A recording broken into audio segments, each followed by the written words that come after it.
жінка вагітна і хоче, щоб в Україні народила.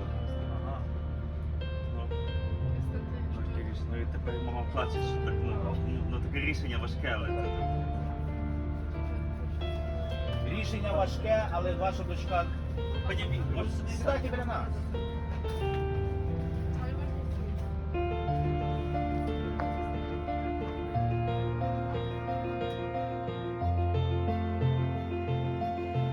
Hi guys, and welcome to Kroscienko Border Camp. Before we go inside the makeshift dormitory and canteen, let me just show you around. This is where I arrived yesterday, not really knowing what to expect. I was very lucky to cross the police line and get to meet an English chap who was part of the extraction team who cross into Ukraine and bring out vulnerable people that can't make the journey on their own.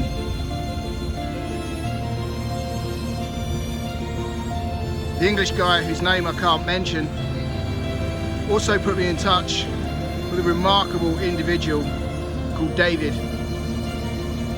We've already become good friends. He helped me out and assisted me in completing the necessary forms and checks that I needed to spend the next few days here. So let's have a little wander inside.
Believe it or not guys, this is actually an essential item.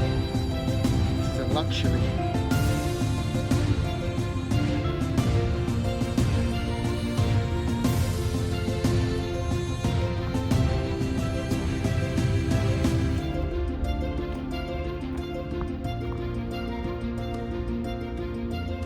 Some of you may recognise some of these soft toys.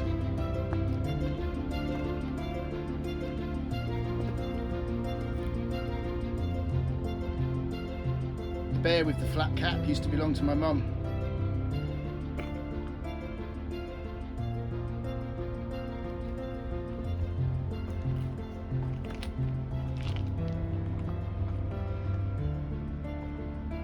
I set this little toy stall up this morning in what was a redundant hot food tent. It's quiet today, but David tells me that lots of people are on the move and it's going to get busy over the next few days. Also, a train arrives tomorrow from Ukraine at the border camp.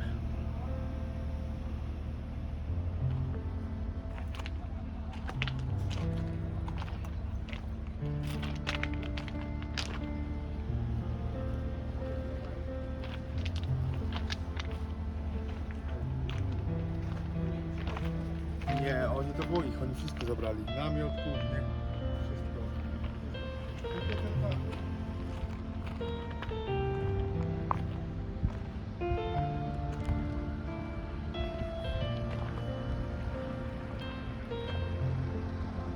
The yellow minibus that you can see is crossing the border into Ukraine.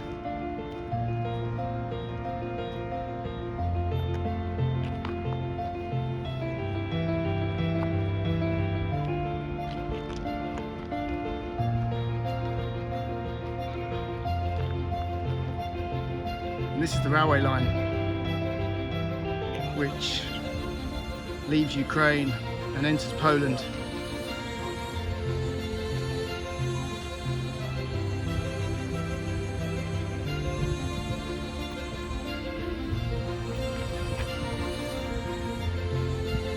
My advice to those who use the train to commute to work: don't ever complain that your train's late again.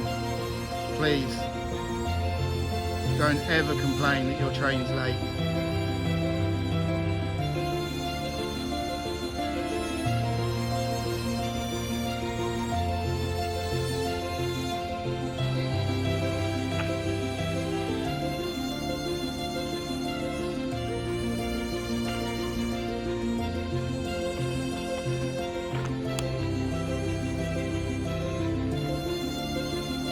Just over there is the border checkpoint. And just the other side of the buildings is Ukraine. It's hard to believe that just a stone's throw from where I am is a war zone.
It feels kind of weird this morning.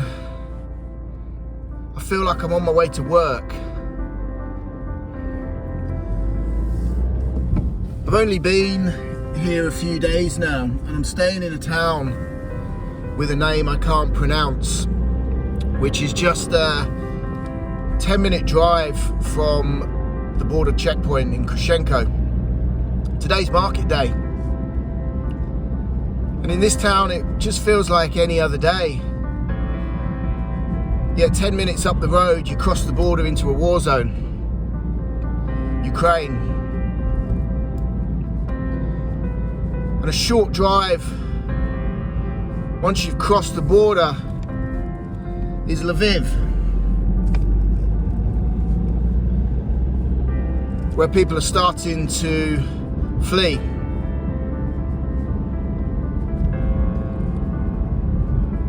I'm already finding my way around this alien town, which is my home for the foreseeable. I know where the supermarket is. They have a Lidl. I know where the petrol station is.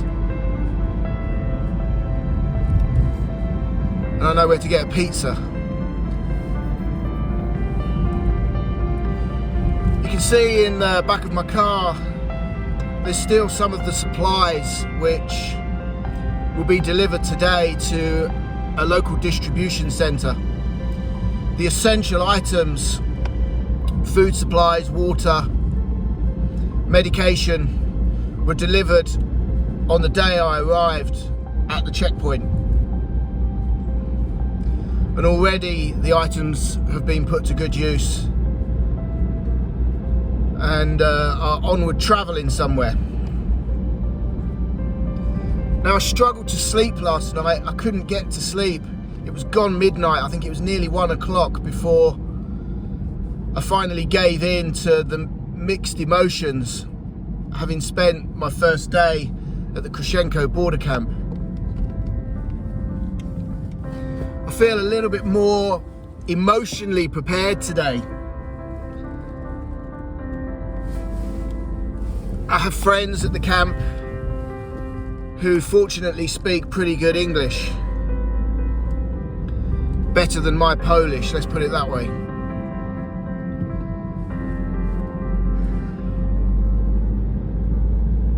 But I'm still all over the place from what I experienced yesterday. And I don't think anything or any time will help anyone prepare for what is going on at the moment. I've just passed a sign stating 7 kilometers to Kroscienko, and then it's just a further drive up the country lane until you reach the police cordon. I'm even getting to know the police now as well, and they're getting to know me. But if you can deal with what's going on the border at Kroscienko without having to battle your emotions, I'm not quite sure what kind of person you would be. I'm working alongside former military folk, and David, my contact and translator, seems to be some sort of mercenary. And we're both reduced to tears throughout the day. And although I feel slightly better prepared today, I've got this gut-wrenching feeling that today is going to be yet another emotional roller coaster. But I'm going to start my day with a coffee and make some breakfast, and then just busy myself with the various tasks and chores which are required around the camp. Yesterday my wife Emily and I were chatting via video, and she was asking what I was doing at the camp, and the list went on and on and on. Cleaning, preparing food, making travel bags, settling the refugees when they arrive, making drinks, trying to keep hysterical children occupied, give their mothers a break. And you may quickly have noticed I said mothers, not parents, because it is just women and children who are coming across the border at Kroscienko. They're men, fathers, husbands, grandfathers, even sons are staying behind in Ukraine to fight. It's truly unbelievable, guys. Truly unbelievable. You see what I mean about the emotions? I'm pretty good at hiding my emotions and keeping some skeletons in the closet, because it sometimes just makes life easier, both for yourself and for those that sometimes don't need the burden of your emotions. I can't control them, I can't keep them in. And it's the only way of dealing with it, I guess. But anyway, I've chosen to be here. I made the choice to drive 1,400 miles to offer my help and my assistance and my support, so who am I to complain? Who am I to complain about the choices I make? Anyway, I'll soon be back at my place of work. It's very different to delivering parcels for Amazon. That's one thing. So I'll catch up with you all in a short while, and hope you all have a peaceful day. And as always, my friends, good karma. Love and peace to you all.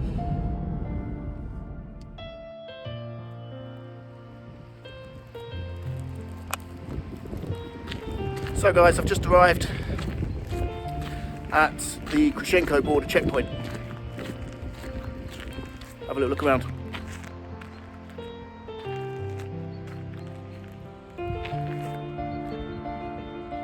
Just behind me, down there, you can see the police line, which I now have permission to cross as an official volunteer. But I have a short walk up to the border. Only official vehicles are allowed past the checkpoint. And the Polish police are all armed, so you don't argue with them. Already at the camp, I can spot the high-vis jackets, which obviously I'm wearing now, which is an international sign of identity here, I guess.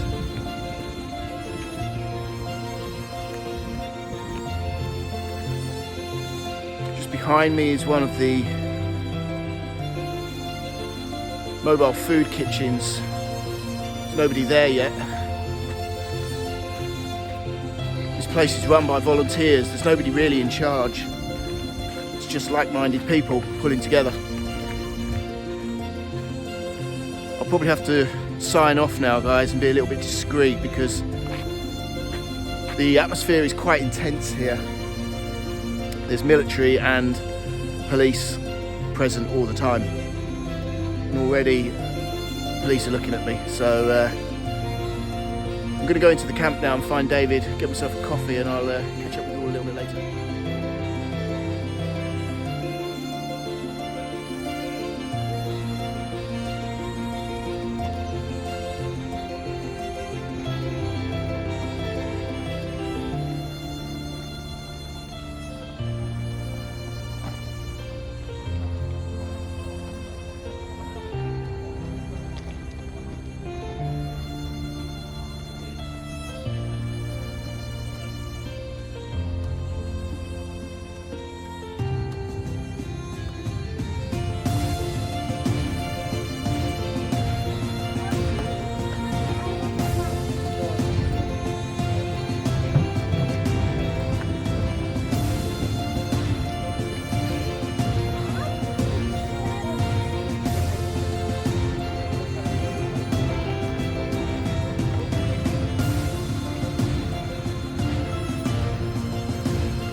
Majdan.